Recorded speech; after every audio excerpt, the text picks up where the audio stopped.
I've learned now, esports is politics. It's all optics. It's just how it looks. What the substance of it is almost irrelevant. It's, can you sell the optics? If it looks good, if it feels good, then who gives a fuck if it's legit? Who gives a fuck if there's all these problems, conflicts of interest? In fact, there's another one, right? If you want to talk about the nepotism angle, the cronyism angle, we can obviously go to a great one I brought up last year. I initially only brought it up, by the way, as one of those passing comments on Twitter, like, this is a bit fucked up in the industry, which was when TSM signed Doublelift from Team Liquid, when the president of the company, who, despite what she said publicly, by the way, I have information that says she has been involved in deals, including for League of Legends players, she literally signed her boyfriend to the team and then gave him an extension on his contract. And then they all argued, like, again, Mott and Bay, like, it isn't a conflict of interest. Then I explained what conflict of interest is, and like, but even if it is, so what? Like, that can never be a reply, by the way.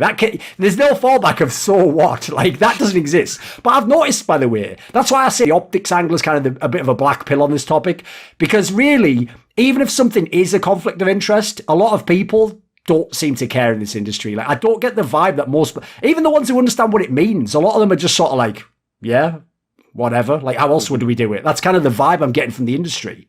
I mean, who wants to jump in on this? Come on. Yeah, so I was going to say, like, one of the things as well is, like, there's an inherent amount of arrogance associated with how something like this is put together. Because as you said, you know, I wouldn't necessarily, like, seek out my worst enemy, but the logic stands of, like, diversity of opinion, and you want people to challenge you because things grow more effectively and you usually reach better middle ground that you might not find on your own if you don't have someone to oppose your views, right? So your starting point, whenever you're putting together something which is like an institute or like certification of you know, some kind of level of understanding, you should be looking for opposing perspectives. You should be looking for people who challenge you or will disagree with you, or you think likely could disagree with you, and basically keeping the whole thing really quiet, not reaching out to anyone, but just sliming around through your Discord or your Twitter DMs or whatever, and just talking to all the people who you already know, who you already agree with. Like, sure, on a base level, it's just like echo chambering, but when you're talking about giving a product to the public, essentially, what you're really saying is, hey, want to hear about the opinions of me and my buddies? Like, what is this arrogance? Like, and that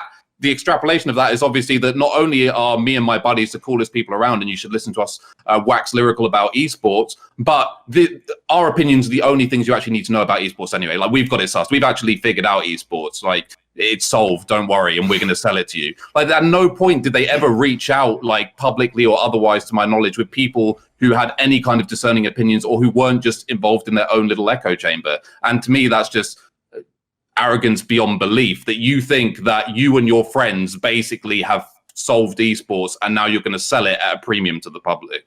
By the way, that was probably like 10% of the backlash, was the people who are legit in esports. They're like, well, how can this exist? And I didn't even know it exists. You know, that was actually part of it. I think they missed just that in itself. Yeah, go on, Adam. I was just going to say, one of the, like, really ridiculous parts to me is, so this is an exam and then some bullshit essay related thing, right? But there was no one involved in education on that board. Like, that to me is just shows how, like, they were not taking that shit seriously. Like, the purpose wasn't to create the best exam possible.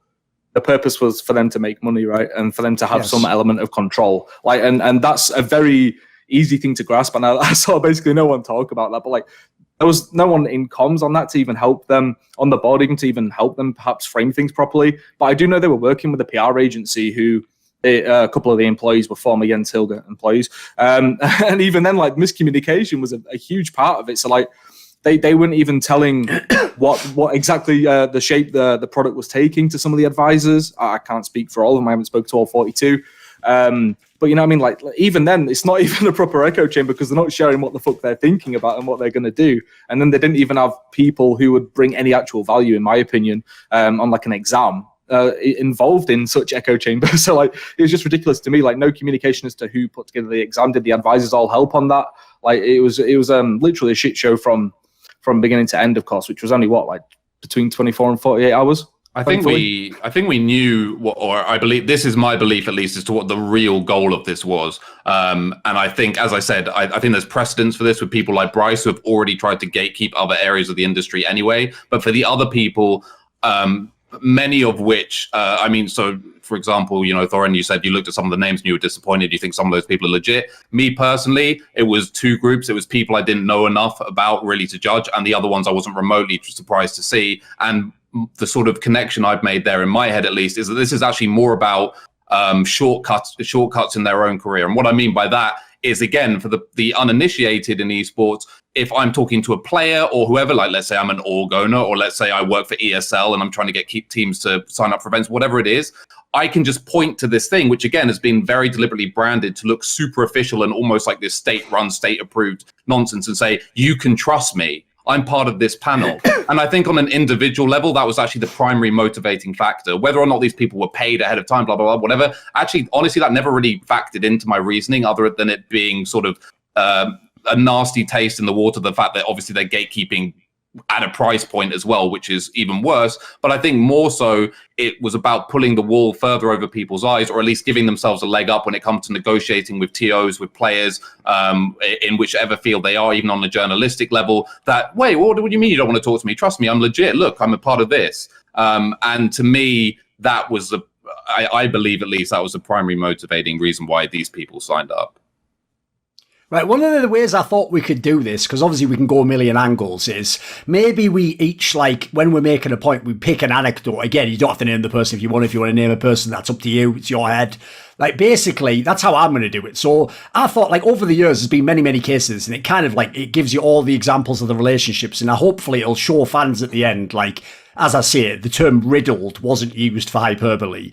So an obvious one I actually just thought of immediately there, because Adam mentioned the dreaded Voldemort level name, which is, if you are someone who is just a casual fan of the game, or you only exist outside of the industry, you're going to hear the name Jens Hilgers and you're going to go, who's that like? Now, if I say, oh, he was a founder of G2 and, you know, he helped co-found the Esports Observer, you're going to think, okay, all sounds fine so far. No, but here's the problem, right? He actually was doing both of those at the same time for a number of years, like at least 1 or 2 years. So as a result, think about that, right? Someone founded what, by the way, I'll absolutely say right now is at the moment the gold standard of esports reporting in terms of business, like in terms of like the number of quality people they've had. They've obviously brought in a lot of outside people on certain stories. They've done a very good job as far as I can tell. I will say you have to like sign up and there's these weird aspects to it, but whatever, it's by the by. But the problem was they had a direct conflict of interest immediately, where essentially someone set up a site to report about esports business. He himself has been involved with G2, this site and ESL and others. And essentially you can imagine, I won't say they would, but they might tiptoe around those topics if it was him. And it wasn't until, and this is going to be another trend you'll notice, Richard Lewis just outed the fact that, like, this is actually, like, irresponsible journalism. You are required to disclaim and disclose the fact that you have this connection to this individual, especially if you ever report on his team or, say, his rival teams, for example. Now, eventually, they did what they all do in esports, which is you either, like, put up a page like HLTV has where you can link to it, but, like, no one fucking clicks that because it's not even a link on the site. Or what you do is you just like one time mention it and then you go, well, I'm sure my fans will remember that like 7 years later. Because like basically there's always a way around it. So like that's an example to me of where, again, because people wanted there to be a site that would cover esports, like there was no furore. It was in fact one of those examples where most people sort of thought, aren't you being a bit petty there? Aren't you nitpicking? Like, whereas to me, that's a big deal because think about it logically. In the modern day, it wasn't even as sinister back then, but in the last few years, the entire game of esports is about VC. And if I hear, I'm getting into esports, right? I think I'll go, oh my God, there's a site that's just business. Sick. This is sort of like Sports Business Journal, which is obviously, by the way, what they fucking modelled their entire fucking brand off. And they're owned by the same company now. And the same people basically now work for it, yeah. And then when they go there, right, logically, you're going to go, now I'm getting the inside look on it. And then guess what? You might then decide to invest in a team. I don't know, G2 maybe, or if it was an tournament organizer, maybe ESL would be who you'd buy. Like, you can see the obvious way that the good intentions part that they're going to handle, the great part of it, it can basically be seen cynically as just, that's just the marketing, and behind the scenes, there was always an ulterior motive. I always say this, right? In life in general, it's very useful for politics, this. People don't make mistakes that make them rich and more powerful. When you make a mistake, it fucks your life up. When you accidentally trip over and get a load of money or you get a better job, like that was basically you saying you tripped up is what the fucking, that's just the excuse. You did it on purpose, but it's a great get out to just say, oh, I'm a bumbling idiot, and I just happened to fucking do exactly what me and my mates needed. So like, there's an obvious one to me. I know the reason I bring that one up is because apparently they say they've divested. Again, it's just in an article. I don't actually know technically, but I could believe they have. Yeah. But obviously, as I say, it's something that did happen in the industry, and they certainly didn't go out of their way to disclose it. No. Well, I can add a bit more to that. Yeah, go on. So with Bitcraft, obviously, Jens is like a VC fund. Also, StoryMob is part of that, which is like probably the biggest PR agency in esports right now. And the Seb Park guy is, funnily enough. Well, there you go. Would you believe that? And also, even though they're divested, if you look at the addresses in which both Bitcraft, well, like Jens's Bayes esports data project and Observer, they're in the same building still. So I imagine Jens could just go down a couple of floors and have a little word with. Let's not forget, by the way, about Jens Hilger investing in Fnatic, ladies and gentlemen. Was it a loan or something he gave them? And yeah, a loan. The Fnatic gear. Yeah, famously, the meme became, because this is how Riot is, that they reversed the loan, right? Which I love, because I made a point in my video, like I did like a whole 20 minutes on that, mate. Like, basically what happened was, Fnatic, I know fans aren't going to believe this, about 4 years ago, Fnatic was in some sort of financial trouble. Fancy that, Rich. Imagine if that was an ongoing theme. Do not but it wasn't. you. Of course, it wasn't believed by fans, because they're sick at League of Legends and CSGO, so, you know, that connects somehow in a way I don't understand. And basically the story is, because this guy, who you can imagine if he's starting all these companies, he's got his own like investment group, basically, he has money to throw around and he likes to get all his fingers in the pies, as a lot of these people do. So basically, he offered to essentially support what is his direct rival in most of the games with a loan that came with this mad clause that effectively said, if you sort of default on the loan, I own Fnatic at the same time that I own G2. Now, what's great about this is, it's one of the rare times, Rich, that because another company obsessed with optics is Riot Games, the only way you can actually get Riot Games to do the right thing is you have to shame them publicly. If they feel shamed publicly because they virtue signal, they have to some degree address it usually. So what happened was, when we all pointed out, well, you guys even say you can't have ownership in two teams, like, because famously, the way they claimed that they had to get rid of Monty from Renegades is they claimed to know that he planned to sell part of the company back to the Badawi guy later on, or make him like the president in some way, like over the all. So basically, they claimed that if it was going to happen in the future, they treated it as if it happened now. And in this particular case, that technically meant that he already was the owner of 2 LCS teams. So just on those grounds alone, they had to make them reverse the loan, which to me just sounds like, all right, I was about to rob this bank, but you know what? What if I put the guns down, take the mask off, and we all just walk out here and say nothing happened? Like, that's kind of what they did in that scenario. So there's another classic one with the Jens Hilger related one. I can add a bit more to the whole Jens thing, just so the people watching get a bit of a fuller grasp of like how deep this runs.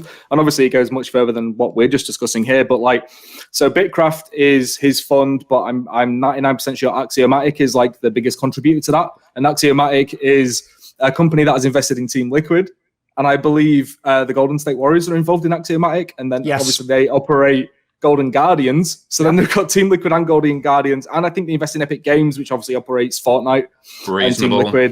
And Team Liquid are involved in Fortnite. So I mean, like, there's a lot more. You can go on like Bitcraft's website and see literally all, it's probably like 15, 20 esports related companies they're invested in right now, all like almost cornered the market on like every single market out there, you know.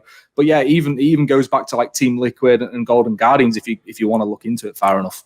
By the way, I actually also did a video on that one. I know it sounds crazy, doesn't it, Adam? It's almost like I don't only do tweets. Every now and then I do dip my foot in the pool and do a little bit of this thing called journalism, you know, but no one seems to notice it.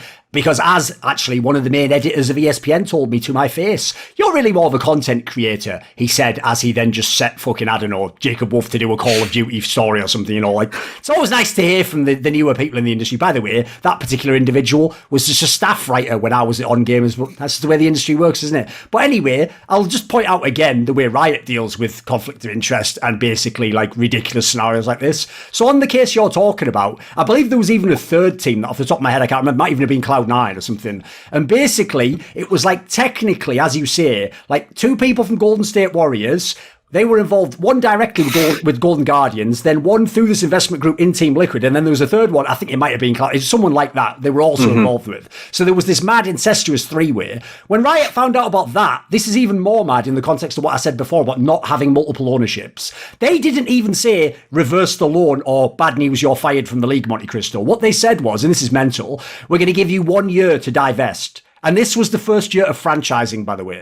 So franchising was going on. And they were like, you know what? For the first year, you could all potentially just cheat and rig everything you want. But you know what? After that, it'd be really rude and remiss of us if we didn't, like, you know, really make you down. And by the way, just in case you want to know how esports works, if people like us who are just bloodhounds don't just 24/7 hound this and become like a quest. By the way, I've never seen any reporting on whether they actually did divest. No one knows. as far as I know. It was never followed up on. It's not really the sort of thing Riot would do. Again, you have to force them into these things. So I think these are all pretty good examples, because if you notice, we've gone the whole spectrum here. We started with in theory, like an extra third-party body that would officiate things. Then we've gone into like team owners being involved with journalism, basically. Then we've gone into investors being in multiple teams at the same. Like it never stops.